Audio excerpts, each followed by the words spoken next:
7 years after being forced into a relationship and marriage by the male lead, the female lead finally appeared. I was lecturing my son for placing a snake by my bedside when she immediately defended him. "Mrs. Anderson, he's only a child. Mr. Anderson works hard to provide for you. Why can't you be a proper wife and mother?" I pushed my son toward the door. "2-for-1 deal, you can raise him now." Little Jake looked dejected as he slowly retrieved a black and white snake from his pocket. "Miss, isn't my striped snake adorable?" He presented the snake to the female lead, Sophia Chin. Sophia retreated several steps, her legs shaking. Adorable Jake was obviously disappointed with her response. He stepped closer, extending the snake towards Sophia's face. "Then give it a kiss." Sophia's face drained of color. She shook her head on the verge of tears. "Jake, please stop. Snakes can bite, it won't bite. I've trained it, miss. Just pet it." Jake gently tapped the snake's head, wanting to impress Jake. Sophia mustered her courage, shut her eyes, and extended her hand. The snake appeared agitated and suddenly struck, biting Sophia's hand. Sophia yelped in pain. 2 tiny puncture marks appeared instantly on her hand.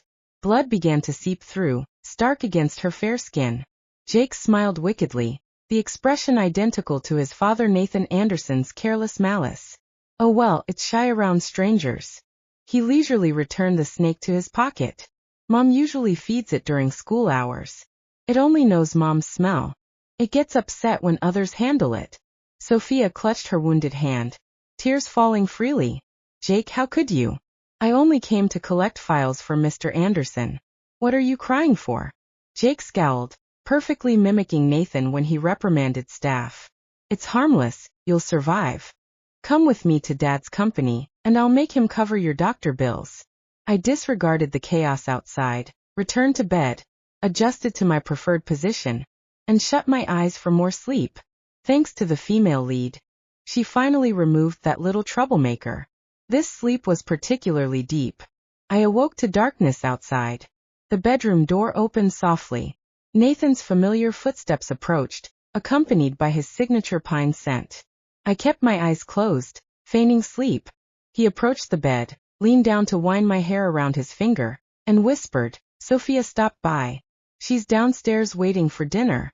I opened my eyes to study his defined features. 7 years later, Nathan remained largely unchanged, just more obstinate. Even when I received sales calls from men, he'd spend half the night interrogating me suspiciously. Considering my monthly $6 million allowance, I sat up, rubbed my eyes, and replied irritably, "Understood." Nathan grasped my wrist. "Jake's snake injured her hand. I invited her to dinner as compensation. Are you all right with that?" I arched an eyebrow silently. My greatest concern was materializing. Jake and I were becoming elements in their romantic plot. Nathan wasn't truly apologizing, he was creating opportunities to meet the female lead and ignite their love story. Downstairs, Sophia sat at the dining table. Upon seeing me descend, she immediately rose with a triumphant smile. "Isabella, Jake already apologized. Children make mistakes. Please don't hold grudges, and don't discipline him physically like Mr. Anderson did. Kids get frightened." I acknowledged with "I'm not the butler. I don't need to announce to the female lead. You're the first woman the young master brought home." Jake appeared from the stairway corner. Today he wore a crisp white shirt with perfectly styled hair. However, his cherubic face showed tear streaks, and his small hands protected his rear end. Seeing me, Jake's eyes reddened further. He turned his head defiantly sideways. "Mama, sorry. I already gave away my snake." I knelt down, repositioned his crooked head, and brushed away his cheek tears with my fingertip. Jake's earlier boldness around Sophia had completely vanished. He rushed into my embrace, arms wrapped tightly around my neck, crying uncontrollably, "Mama, hold me. Papa hit my bottom and it stinks." Sophia's eyes welled up. "This is my fault. Without me, Jake wouldn't have been punished." I rubbed Jake's back soothingly while looking at Nathan standing nearby. This child truly didn't understand consequences. Of everyone to antagonize, he chose Nathan's beloved. Nathan remained silent, approached us, bent down, and extracted Jake from my arms. Jake immediately frowned and attempted hiding behind me, but Nathan held him securely. "Do you understand your mistake?" Jake nodded meekly. "Yes, I won't put snakes in Mama's bed again." Nathan's expression relaxed somewhat. "Time for dinner." The dinner atmosphere felt extremely strange. Sophia continuously glanced at Nathan with seductive expressions. Yet Nathan focused entirely on serving Jake and me, removing shrimp shells for me, completely disregarding her. Such wasted effort. I couldn't bear watching, and helpfully nudged Nathan's leg under the table. Nathan winced quietly and looked up, catching Sophia's gaze. Sophia set down her utensils, appearing concerned. Mr. Anderson, are you hurt? Nothing serious. Our pet cat is acting up. Sophia inquired cautiously. I understand. She examined me deliberately. Mr. Anderson, I understand Isabella graduated from an elite university. Why would you allow such an accomplished woman to remain idle as a housewife? Nathan always maintained his respectable image, particularly around the female lead. He couldn't possibly admit I was formerly his assistant, working devotedly until he confined me as his captive companion. Nathan avoided directly addressing Sophia's question, deflecting casually, we need more beverages, I'll retrieve some. I observed Sophia carefully.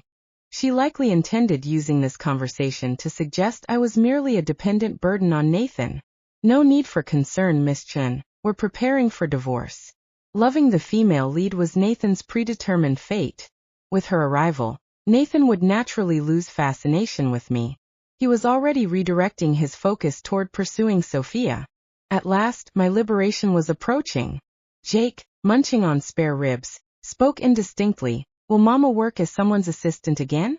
His innocent voice struck Nathan like lightning. Uncle Marcus or Uncle Blake? Not Uncle Adrian. Right. I adore Uncle Adrian most. Nathan's beverage bottle crumpled in his grip. I trembled. Why did the air suddenly feel frigid? Jake smoothly slid his drink toward Nathan. Papa, children shouldn't drink from damaged bottles. Take this one, I need a replacement. Nathan shot Jake a stern look. Drink it or leave it. I massaged my temples. Jake was typically perceptive. How could he misread such an obvious situation? Romantic dinners for two become overcrowded with 4 participants. Who wants enormous distractions during their intimate evening? I lifted Jake. Jake, Mama has fresh drinks upstairs. I also exchanged pleasantries with the haughty Sophia. Enjoy your meal. Sophia certainly struggled maintaining her proud posture throughout dinner. Regular people truly cannot become female leads. Mama, will you stay in my room tonight? Papa was frightening today. I might have had bad dreams. Would someone who enjoys scary stories as bedtime reading fear nightmares? Simply a convenient excuse for avoiding Nathan's bedroom. Absolutely, sweetheart. Peripherally, Nathan clutched his silverware intensely. He avoided looking in our direction, continuously slicing his already demolished steak. His force seemed capable of penetrating the dinner plate. I'd repeatedly explained that overcooked steak resists cutting. He refused to listen. Sophia spoke shrilly, Mr. Anderson. Perhaps try my portion instead, to prevent witnessing improper activities afterward. I bounded upstairs 3 steps at once, rapidly escaping with Jake. Post-meal drowsiness returned, and I napped again. Nathan probably added sedatives to my water, preventing interference. Upon awakening, Jake continued assembling his electronic gadget. He abandoned his components and scampered toward me eagerly. Mama, Miss is wearing your nightgown and monitoring your and Papa's bedroom entrance. Such audacity, they were certainly being bold. I dared not protest or express anger. What options did I have? I was merely the powerless supporting wife character. Suddenly, Sophia knocked on our door. Jake, are you sleeping? Sophia stopped in the doorway, still in my nightgown. Nathan's gaze landed on her once, then shifted away immediately. Take it off, he said. Her smile stiffened. Mr. Anderson, this is just clothing. I didn't think it mattered. It does, he cut in. That ended it. The room went quiet. Jake popped his head out from under the bed. Papa is in don't argue or perish mode. Nathan didn't look at him. Out. Sophia hesitated, then finally turned and left, footsteps controlled but fast. The door clicked shut. Jake crawled up beside me like nothing had happened. Mama, I think she lost. She left, I corrected. That's the same thing emotionally. Nathan stayed where he was, still not moving. The tension didn't leave with her. His eyes finally came to me. You're staying in my room, he said. No, I answered immediately. Jake raised a hand. I vote Mama's room. It has better snacks and less emotional damage. Nathan ignored him. This situation is getting out of hand. It was out of hand 7 years ago, I said, pulling the blanket higher. A pause. Then Nathan spoke again, quieter. She won't be staying here again. I let out a short laugh. That's not the problem you think it is. Jake nodded seriously. The snake incident was worse. Nathan's stare cut to him. Jake added, but I handled it professionally. Silence again. Nathan exhaled, finally turning away. I'll handle it. Jake whispered to me. That means nothing good. I closed my eyes. It rarely does. Outside the door, faint footsteps returned, hesitant, then stopping. Nathan didn't go after her. He stayed in the hallway instead. And for the first time, the female lead didn't feel like an arrival, just an interruption that hadn't been properly sorted yet. Then footsteps returned, slower this time. Not Sophia's. Nathan came back into the room alone. Jake immediately slid off the bed and positioned himself between us like a tiny bodyguard. Mama, I think he's about to announce a plot twist. Nathan ignored him. His eyes stayed on me. You knew she'd come, he said. I didn't schedule her, I replied. His jaw tightened slightly. That's not what I mean. Jake raised a finger. I do. She's like a system update nobody accepted. Nathan finally looked at him. Go to sleep. I am emotionally sleeping, Jake said, then immediately lay flat and closed his eyes dramatically. It didn't help the tension. Nathan stepped closer. Sophia will be reassigned to another department. I opened one eye. Reassigned. Yes. So she was assigned here on purpose, I said. Silence answered that. Jake opened one eye too. Papa, that sounded like a confession. Nathan didn't deny it. That was answer enough. I sat up slowly. So I was right. This isn't a coincidence. It's a setup. His voice lowered. It was a business decision. Everything you do is a business decision, I said. Even dinner feels like a board meeting. Jake nodded. Last dinner had emotional shareholders. Nathan's patience snapped just slightly. Both of you. A knock cut him off. Not soft this time. Firm. The door opened without waiting. Sophia stood there again. No nightgown this time. Back in her own clothes. Composed. But her eyes were sharp. I'm not leaving the building, she said. Nathan didn't react. Jake whispered, she respawned. Sophia stepped inside anyway. Mr. Anderson, you promised me access to the project files. I came for work, not this situation. Her gaze flicked to me, then to Jake. Then back to Nathan. I think I understand now, she added. This family arrangement is unstable. Jake lifted his head. We are very stable. We only collapse on weekends. Nathan moved once, positioning himself slightly between her and me. Not dramatic. Just deliberate. Leave the room, he said again. Sophia's expression tightened. Or what? A pause. Nathan's answer was calm. Or you'll understand why you shouldn't test my patience in my home. That finally landed. Sophia didn't move for a second. Then she gave a small, controlled smile. Understood. She turned and left for good this time. The door shut. No footsteps returned. Silence settled again, heavier than before. Jake peeked up. Papa won. Nathan didn't respond. He was still looking at the door. Like the problem wasn't gone. Just delayed. Then he finally spoke, quieter than before. This isn't finished. I lay back down. It rarely is in your world. Jake rolled over. Can we finish it tomorrow?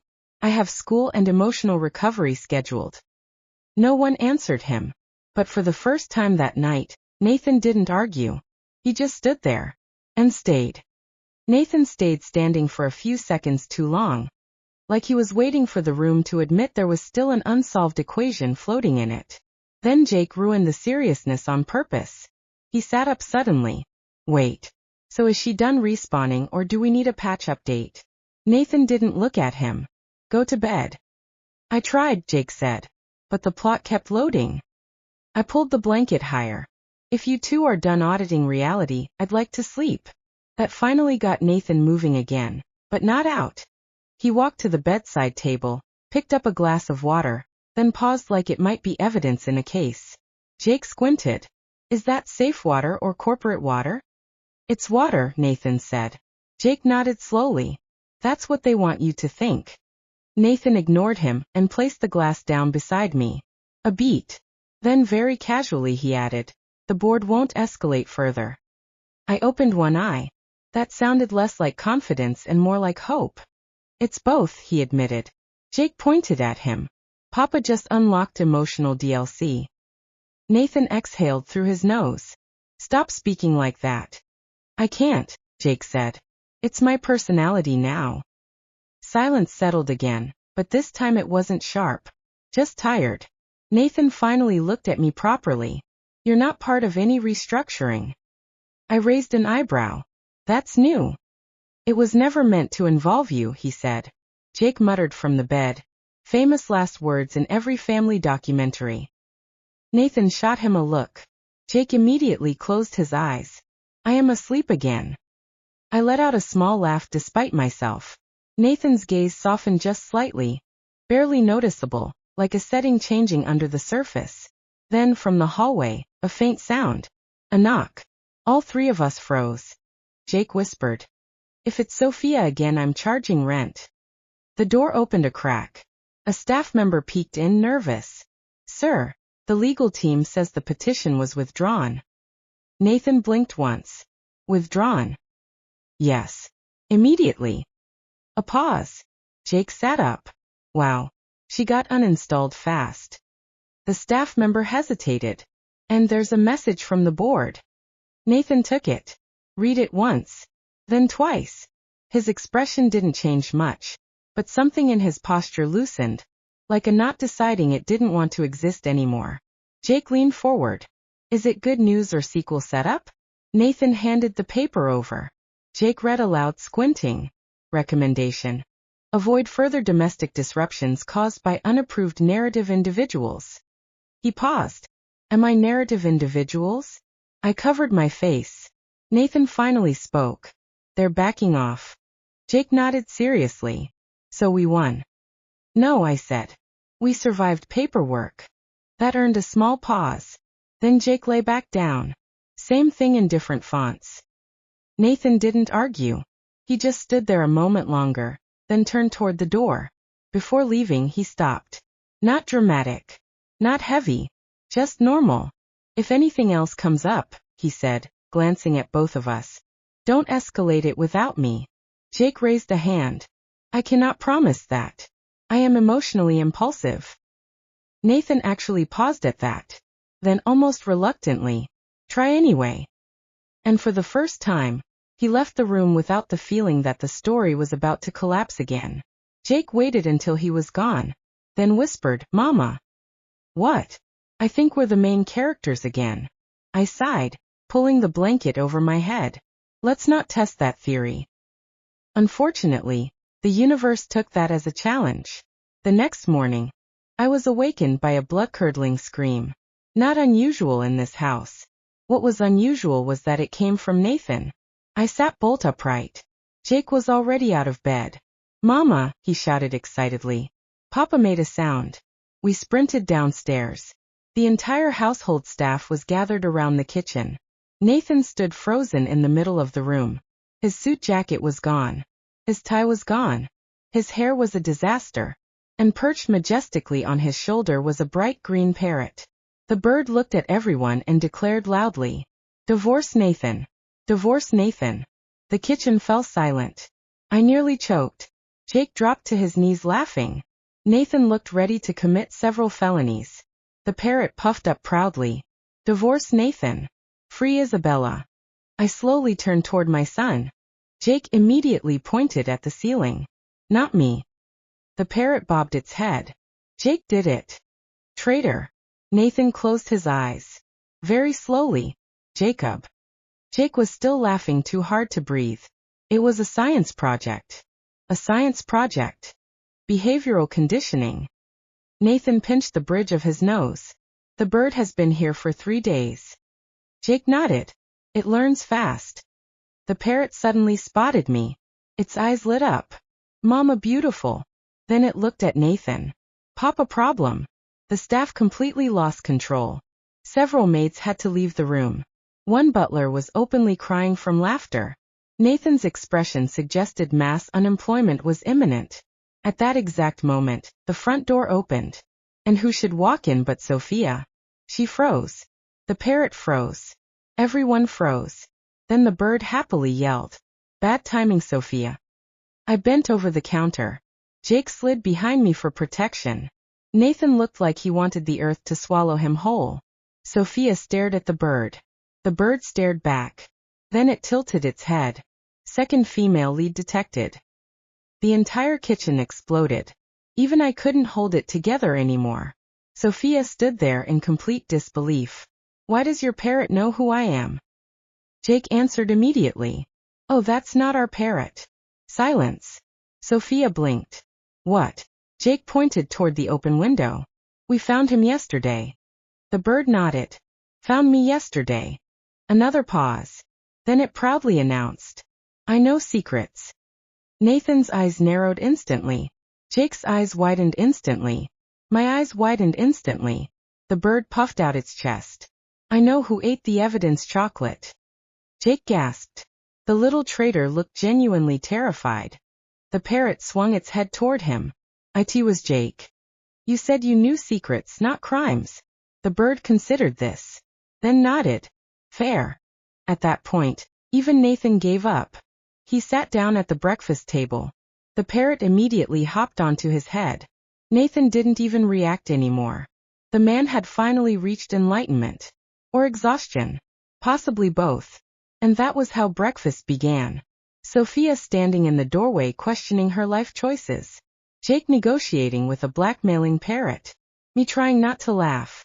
And Nathan, one of the most feared businessmen in the country, drinking coffee while a bird on his head repeatedly announced to anyone who would listen. Papa problem. Honestly, for once, the bird wasn't wrong. The parrot stayed. Nobody knew how. Nobody knew why. Every attempt to remove him failed. The first time Nathan ordered security to take him away, the bird spent 3 hours flying after his car screaming. Abandonment issues. After that, Nathan surrendered. A month later, the household had somehow adapted. The staff set an extra place at breakfast. Jake had taught the bird 27 inappropriate phrases. I had given up correcting either of them. And Sophia? Oddly enough, she'd become friends with Jake. Mostly because she was the only adult willing to listen to his 40-minute presentations on snake psychology. One afternoon, I found them sitting in the garden. Sophia was cautiously holding the harmless black and white snake. Jake was beaming with pride. See, he said. He only bites people when he's offended. Sophia immediately put the snake down. That sentence wasn't reassuring. Progress. Nearby, the parrot was perched on a tree branch. Character development, it shouted. Jake pointed upward. Even he noticed. For once, nobody was causing a crisis. No board meetings. No surprise legal threats. No dramatic confrontations. Just sunshine, tea, and a very strange family. Later that evening, we all gathered for dinner. Nathan arrived home late as usual. The second he walked through the door, Jake launched himself at him. Nathan caught him automatically. A movement so practiced neither of them seemed aware of it anymore. Papa, Jake announced. I got 98 on my test. Nathan raised an eyebrow. What happened to the other 2 points? Jake gasped. I inherited my suffering from you. The parrot nearly fell off its perch laughing. Even Nathan's mouth twitched. Jake grinned. Then immediately pointed at me. Mama got a job offer today. Nathan looked over. I nodded. I accepted. The table went quiet. A few years ago, that conversation would have become an argument. A few months ago, it would have become a negotiation. Now, Nathan simply asked, will you enjoy it? The question surprised me more than it should have. I think so. He nodded once. Then congratulations. The parrot looked around dramatically. Emotional growth. Nobody disagreed. Dinner continued. Jake talked non-stop. Sophia argued with the parrot. The snake slept peacefully in its enclosure. Nathan occasionally pretended not to be listening while clearly listening to everything. And as I sat there watching the chaos, I realized something. For years, I'd been waiting for some grand ending. A dramatic conclusion. A final chapter. Instead, life had quietly become something better. Comfortable. Ridiculous. Happy. The parrot suddenly flew onto the chandelier and screamed. Family found the good ending. The entire table burst out laughing. Even Nathan. Especially Nathan. And for a moment, surrounded by laughter, terrible jokes, an overconfident child, a reformed rival, a judgmental parrot, and a businessman who was finally learning how to be a husband and father instead of a CEO. Everything felt exactly right. The parrot puffed out his chest proudly. I helped. Yes. We all said at once. You helped. And that, at long last, was the end. Parrot 2 Hearts.